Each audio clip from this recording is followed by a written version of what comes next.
Preamble. The origin of the marks. In the very beginning, humans lived in harmony with the other beings of the mother planet, but their greed and recklessness led to their exile. Unable to agree on a shared future, humans tore themselves apart over 3 conflicting visions of what was to come. And so they were sent to 3 separate planets in the hope that they might gain wisdom and one day return to their original world. Thus, Earth, Terra, and Terrulia became the unwilling hosts of these new settlers. No one knows what became of those who left for Terra. Everyone knows the story of the Earthlings, and each may speculate on whether we still have a chance at redemption. As for the settlers of Terrulia, they chose to build a seemingly fair society where everyone had a place, where the street sweeper was the equal of the general.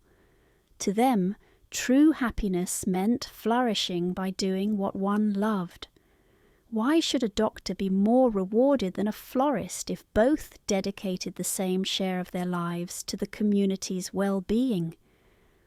Upon arriving on Terrulia, a mage named Adhem cast a spell to help everyone fulfill their role. Glowing blue markings appeared on each Terrulian's arm. These intricate designs revealed each person's aptitudes and the path that would lead them to a fulfilling life. Adhem became the planet's first leader, and his successors were chosen according to the markings.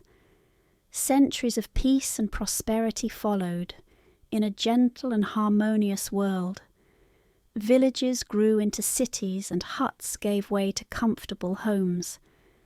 A palace housed the new government, and the sages tasked with interpreting the markings lived in lavish villas at the heart of each city. Then came the era of the notables, when the wise were revered as keepers of tradition and the community's balance.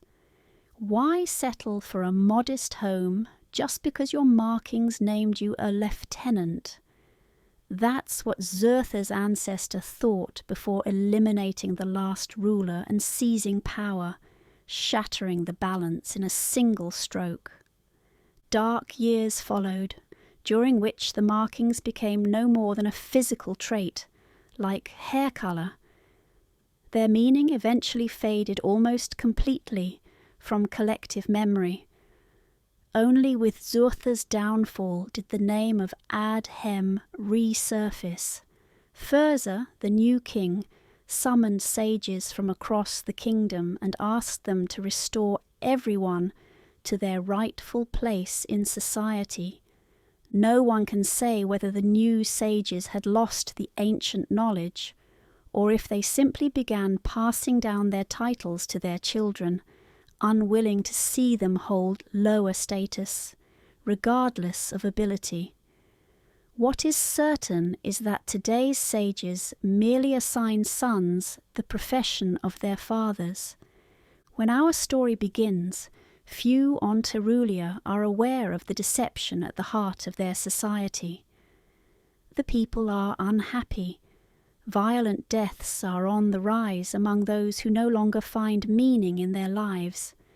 Some, calling themselves rebels, take refuge underground in a desperate attempt to live a life true to their nature.